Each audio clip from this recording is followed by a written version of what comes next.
Tuntunan Sabda Minggu 16 Oktober tahun 2022, hari Minggu biasa yang ke-29 dalam tahun C. Injil Lukas bab 18 ayat 1 sampai 8. Ayat emas ayat 1. Yesus mengatakan suatu perumpamaan kepada mereka untuk menegaskan bahwa mereka harus selalu berdoa dengan tidak jemu-jemu.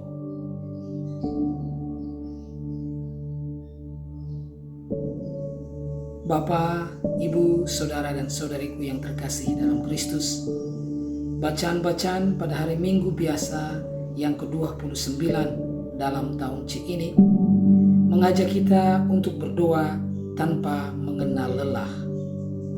Allah Bapa kita adalah Allah yang Maha Pengasih.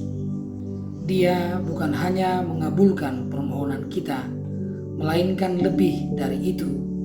Dia selalu siap untuk membela kita sekarang dan sampai pada puncak keabadian, yaitu pengadilan terakhir. Jadi, kita hendaknya tidak jemu-jemu untuk berdoa kepada Allah, Sang Pembela andalan kita. Dengan berdoa, maka iman kita akan Allah, akan Tuhan yang menyelamatkan kita, akan ditumbuhkan dan diteguhkan. Ada 3 hal yang mau saya sampaikan pada kesempatan ini sebagai pegangan bagi kita untuk bisa hidup sebagai anak-anak Allah dan murid-murid Kristus, untuk berdoa dengan baik dan bisa bertumbuh dalam iman kepada Allah, Sang Pembela andalan kita. Yang pertama, Allah yang diam. Yesus memberitahu para muridnya sebuah perumpamaan tentang perlunya mereka untuk selalu berdoa tanpa mengenal lelah. Mengapa Tuhan yang mengasihi kita tampaknya mengabaikan doa kita sampai terlihat seperti hakim yang acuh tak acuh, yang harus terus-menerus kita ganggu agar Dia mendengarkan doa kita. Mungkin pengalaman doa kita sendiri yang kita sampaikan dengan sepenuh hati telah menimbulkan pertanyaan seperti itu di dalam benak kita. Mengapa Tuhan begitu sering tampak diam? Kemungkinan besar kita yang tuli secara rohani, telinga rohani kita yang tuli, sehingga kita yang tak mendengar suara atau tuntunan Tuhan. Bukan karena Tuhan yang diam atau Allah yang diam, akan tetapi kita yang tidak mendengarnya berbicara. Kita sering diganggu oleh kekhawatiran kita, beban, rasa cemas, dan berbagai kebisingan dunia ini, sehingga kita bisa melewatkan komunikasi dengan Allah yang terkadang halus serta lembut sekali.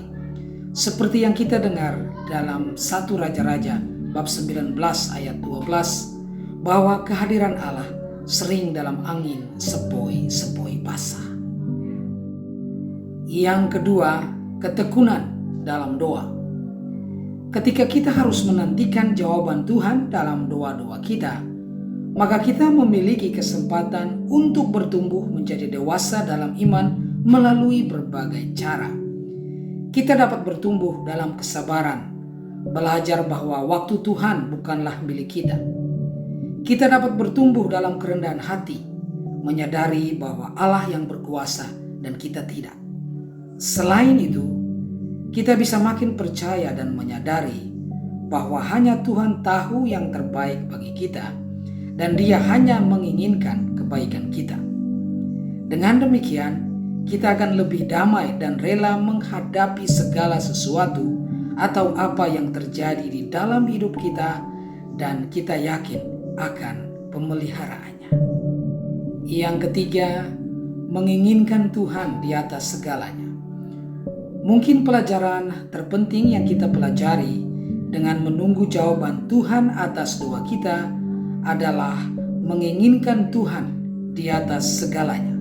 Seseorang bisa sepenuhnya puas pada dirinya sendiri dan merasa tidak membutuhkan bantuan dari Tuhan atau tidak membutuhkan Tuhan. Namun ketika dia berhadapan dengan hal nyata yang terjadi di dalam hidup dan mengakui kekurangannya, dia tentu akan berpaling kepada Tuhan. Kita terkadang mengeluh dan bertanya, mengapa hal ini harus terjadi pada saya?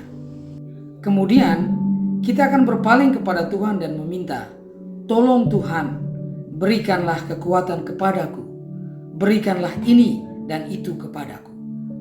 Lambat laun, perlahan-lahan melalui doa, kita mulai menyadari bahwa kita membutuhkan bantuan Tuhan. Dia hadir untuk mencukupi kebutuhan kita. Dan jika kita terus bertekun dalam doa, maka kita mulai merindukan Tuhan di atas segalanya. Inilah yang sesuai dengan ungkapan Yesus.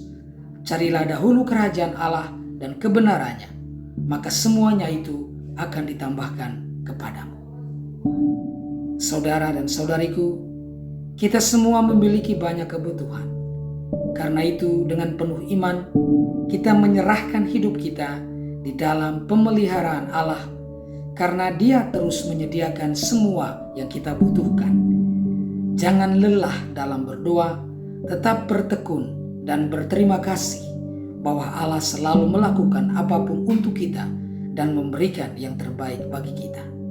Marilah kita menginginkan Allah, menginginkan Tuhan di atas segala-galanya, sebab bersama Allah kita bisa memperoleh segala-galanya. Shalom, salam damai sejahtera bagi kita semua, dan Tuhan memberkati.